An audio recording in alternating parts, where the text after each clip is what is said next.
Well, welcome to Pondering Passages. Curt and I are going to take a look at Psalm 25, which is an interesting psalm, and we'll get into that in a few moments. But we're glad that you're here, and we hope that you're blessed as much as we were by taking a look at Psalm 25.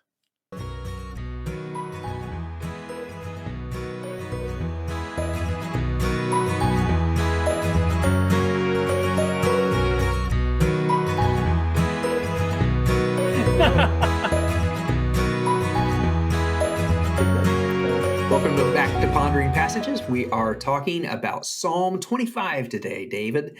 David Mullins, Dr. David Reverend Mullins, how are you doing tonight? I'm doing well. How are you doing, Curtis Austin? Charles Curtis Charles Austin. Curtis Austin. Don't get Yes. it right. Okay. I will try. And we're I looking at am Psalm doing 25. 25. We Wow. have I did two things that I don't normally do as I was reading it this week. For those of you who are joining us for the first time, or maybe you just need a reminder, we read the same psalm every day for a week, and then we get together and we talk about that psalm. And but not just a what did the word say and what did it mean, but how did it touch our lives? Yeah. And so this week I did read a commentary. I don't always do that, but I just, it's a longer psalm and it felt like it had such significance. And I really wanted to kind of dive into it and get a sense of what it was trying to say. I tried to stay away from that and let God speak just in my own, just in this ear. God speaks right in that ear. And, but it added more meaning and I just loved it. So how about you? Yes, I did. Although it's an acrostic, uh, which you okay? Yes. We'll How fix it about in you? post. Yes. We'll fix it in It's an post. acrostic. What do you think about? Do you like it when they write like in acrostics? Does that take away from any of the meat of it? Well, I just wonder what it was like for them to write it that way, and how much, because you really limit yourself. It's like for those watching or listening don't know what that is. It means that every line starts with a different letter of the Hebrew alphabet. So it'd be like, A is for the many. No, that's not right. M is for the many. Yeah, but you really constrict yourself, and so I wonder, some of those lines, if they came to it and thought, "Oh, what in the world am I going to do for tal? The T. What word will I use?" And I just wonder about the creative process. And Well, I we was thinking about that. What's the one that's the that you have like 5 syllables, 7 syllables, 5 syllables, or is it seven, uh, 5 and 7? haiku. Haiku. Yeah. It actually forces you to really think about what you want to say, right? I It mean, does. you're following this pattern. So it's not just like I sit down and I write a poem in my journal that follows no flow or rhythm or rhyme or reason. But then you have like when we think about poems or lyrics, we think rhyming, words that rhyme. And there have been times when you're like, okay, I'm ending this line with blue. What can I rhyme with blue? True. Okay, and then it determines Shoo. it determines what you say next. And I guess that's what I wonder, if they're looking through, uh, having an idea of where they want to go with it, but then some of it's like, well, I guess I'll write this line because it works in with my constrictions. I just have no idea. And maybe as we go through it, some of my wanderings and questions, I can kind of say, I wondered about this line or that line. Okay, let's dive in. Let's do it. Let's do it. All Let's right. see what it So looks like. verses Take a 1 look. through 3. O Lord, I give my life to you. Beautiful. I trust in you, my God. I do not let me be disgraced or let my enemies rejoice in my defeat. No one who trusts in you will ever be disgraced, but disgrace comes to those who try to deceive others. This is a really good psalm if you want to practice finding the repetitious or the repeating Yeah. words. Yeah. I mean, right here, what? Trust, disgrace. Uh, what else? Any other repeating words in here? Well, you got disgrace, disgraced, disgrace, and disgrace is there three times. Yeah. Um, Trust is there at least twice. yeah. So I mean, I think, and what it plays out through the entire psalm. It does, and I don't know. Maybe you can read Psalms different ways. Maybe one way would just to say, I'm just going to look at the words they're repeating, and so here you've got maybe a contrast between trust and disgrace. Absolutely, I think so. In verse 3, I Yeah. encouraged our small group last night just to read verses 1 and 2 every day this week. That really, because we were talking about how some folks in our group were really struggling with some hard life things that were going on, and I encouraged them, just read verses 1 and 2. Hmm. You know, oh Lord, I give my life to you. I trust in you. Please don't let me be disgraced. Yeah. You know, because that's kind of how they were feeling. And it was like, it was really cool to watch. We were all on video and everybody wrote down, Psalm 25 verses 1 through 2. That's the other thing I really love about doing this is that as you're reading it, it becomes familiar to you Yes. and you can encourage Yeah. others with the words of the psalm. So, Yes. Very much so. so this is a great way to start the psalm and really the theme of the psalm of this is the key, right? I give you my life. I give my life to you. I, Everything else comes out of that. yeah, but perhaps so. As I'm going through one of the reasons I wonder about the whole, constraint of using a letter is I wasn't completely sure if it had one overarching theme, but maybe this is it, the trust in you, my God, Yeah. especially. But maybe as we go through, we'll have some other insights. Now, let's see. Let's see what verses Yeah, 4 through 7 would say. Show me the right path, O Lord. Point out the road for me to follow. Lead me by your truth and teach me. For you are the God who saves me. All day long I put my hope in you. Remember, O Lord, your compassion and unfailing love, which you have shown from long ages past. Do not remember the rebellious sins of my youth. Remember me in the light of your unfailing love, for you are merciful, O Lord. all right, and again, I wish I would have went through and actually marked all the repetitious words, but what's better to do than when we're like right here together? Absolutely. Yep. Create, So just make it up as we go. yeah, exactly. Uh, and what I see is right path, a road, lead me again. Mhm. Leading is kind of along that same line. You have remember Yeah. in verse 6 and 7.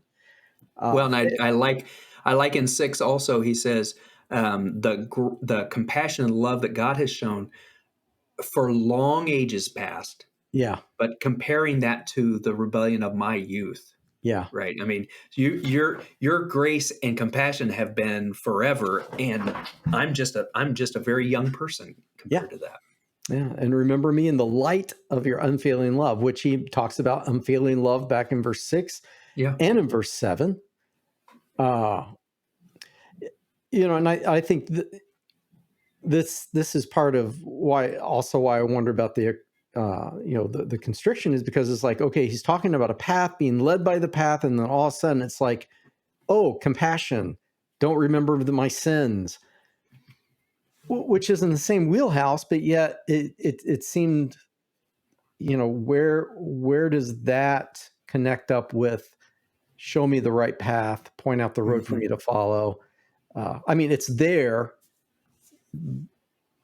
anyway. Anyway, I mean, I don't know. I don't Well, know. let's look at 8 through I wish 10. I could talk to him and just say, was this Oh, an yeah. issue, or would have you written the same thing if you didn't have those constrictions? But it doesn't take away from the truth of it. No, is it the theme, doesn't. Not at all. right? In fact, I think it actually does add to it. Yeah. So verses 8 through 10, the Lord is good and does what is right. That's a given. He Yeah. shows the proper, that wasn't, for those of you listening, that's not in the verse. I added that. He shows the proper path to those who go astray. There's the path again. Yep. He leads the humble in the right way, teaching them his way. The Lord leads with unfailing love and faithfulness all who keep his covenant and obey his commands. Yeah. Now go back a screen for a moment. You've Yeah. got the right path. Lead me by your truth. Teach me, and Hmm. then go to the next screen, Hmm. which is the proper The path, path, showing me, lead leads the me. humble. Yep. Teaching is there. The Lord leads with Lead. Yep. unfailing love. It's now I want to go get my Bible and just circle these things and then connect them. Because I'm You got thinking it. that's awesome. So it is awesome, and I think that's what I loved about this as I read it every day is that it's like you and I have been preachers in the past. Oh wait, you still are a preacher, Some days, and you some days, know that the sometimes the best sermons don't need 15 points and a poem and an illustration none and of a them need 15 points. But anyway, exactly.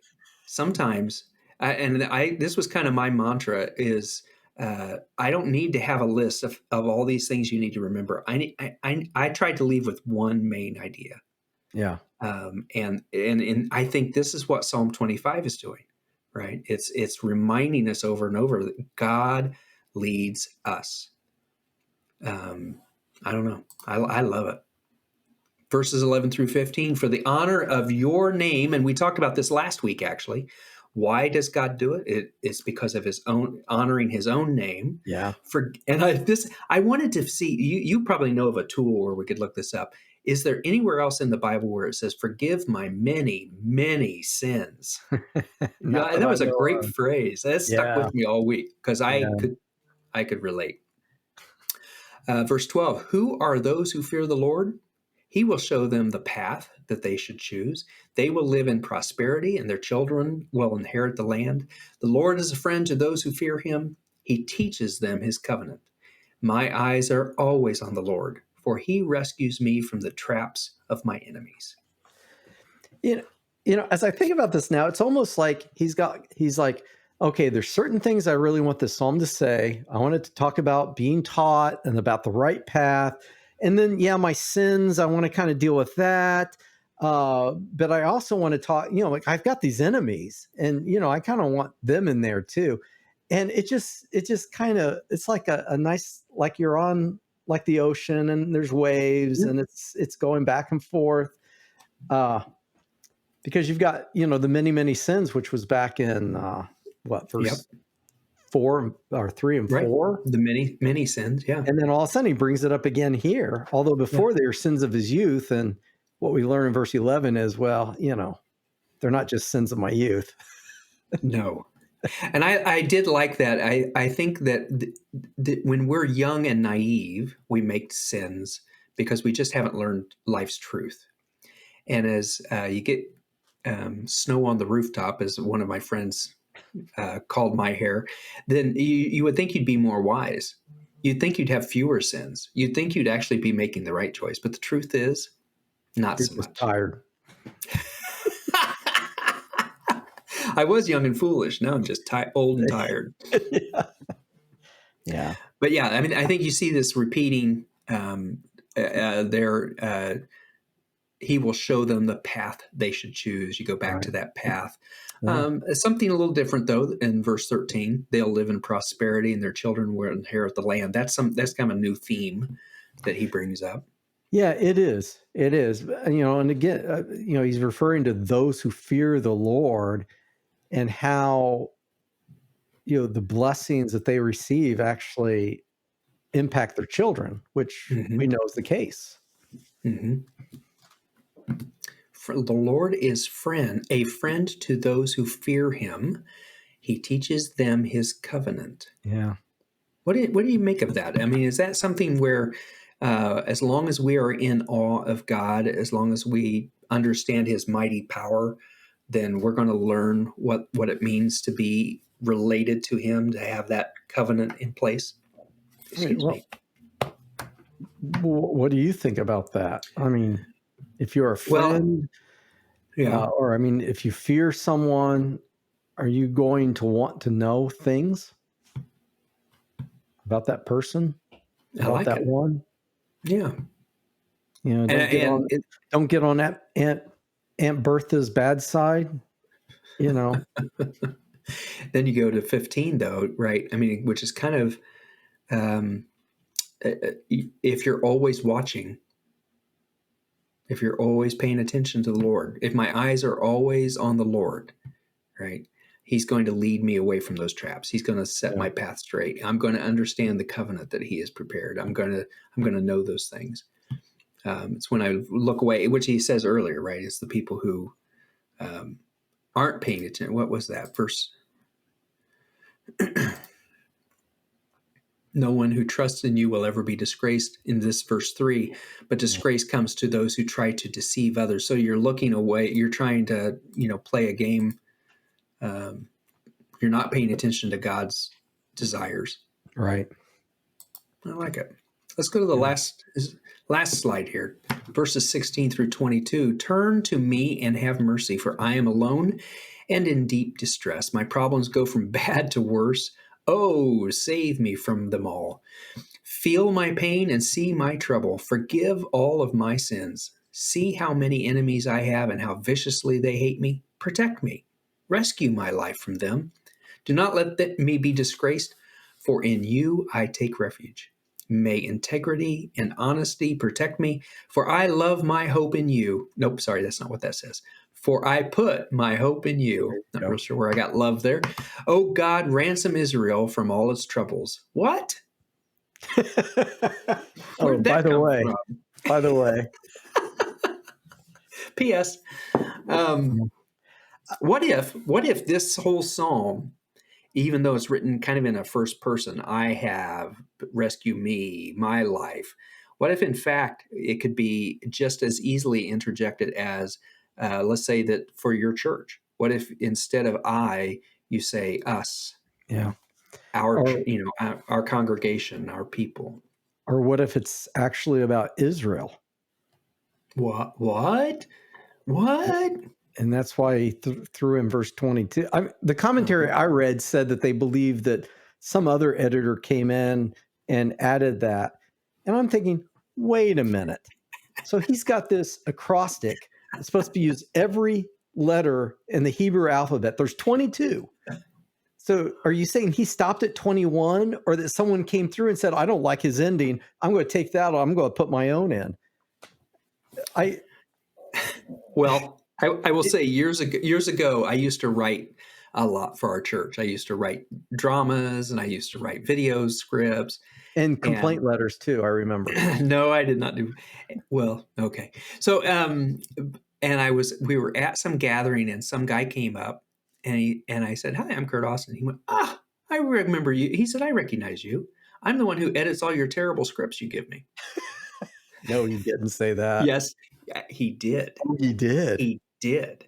Oh, wow. So I'm guessing this psalm writer had somebody that did that too, right? They're like, I'm just editing this. I don't like how you. I, So really, because I didn't think about, maybe this whole thing's about Israel, and the commentaries don't say it, so it's probably not the case, because other people would have figured this out. Because 22 does seem a little bit out of place, but you could almost say that this is for Israel. well, it could be it. That's what I'm saying. It could be for Yeah, any. It could be for any group of yeah, people. yeah, If you have a small group and you want to read this together, it applies, yeah, right? Show yeah, us the right path. Forgive us when we sin, whether it's out of ignorance or whether it's out of just apathy. yeah. I mean, forgive us. Um, help us to be protected from enemies that would be against us or whatever. So, And in some ways, again, I'd have to live with the psalm a little bit longer, but in some ways, it seems to me a little scattered until he gets to verse 16. And then all of a sudden, it's like pulling all of these threads together into something beautiful. Yeah. Have mercy on me. I'm in deep distress, my problems, then my pain, and my sins, because that's been through. See how my enemies, talks about enemies, protect me, rescue me, Mm-hmm. integrity and honesty protect me, for I put my hope in you, which is kind of how it started. And then, oh God, ransom Israel from all its troubles. So one of the verses that stood out to me was verse 18. I've never I thought can see about, why. well, I've never thought about asking God to feel my pain. Oh, feel my pain. Isn't See that my trouble. interesting? Feel my pain and see my trouble. That's never been on any of my prayer, the words of my prayers. And Uh, it's very yeah, forgive all my sins. yeah. Absolutely. And it's very interesting that the psalmist would even view God in a way that God could feel pain. I mean, that's a big ask. Yeah. That's just a big ask to say. It's one thing to say, rescue me from my pain, Yeah. show me the path around that pain, help me not to go through it. It's another thing to entirely say, God, feel this. Yeah. I mean, imagine if the Israelites in Egypt were praying that. God, feel what it's like to be a slave right Yeah. here. Feel what it's like to tromp in this mud, or to pull these stones, or to feel that And lash. God said, okay, I will. And he put on Yeah. flesh and blood and came on December Yeah. 25th.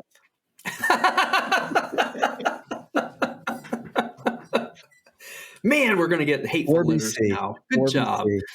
BC. 4 BC.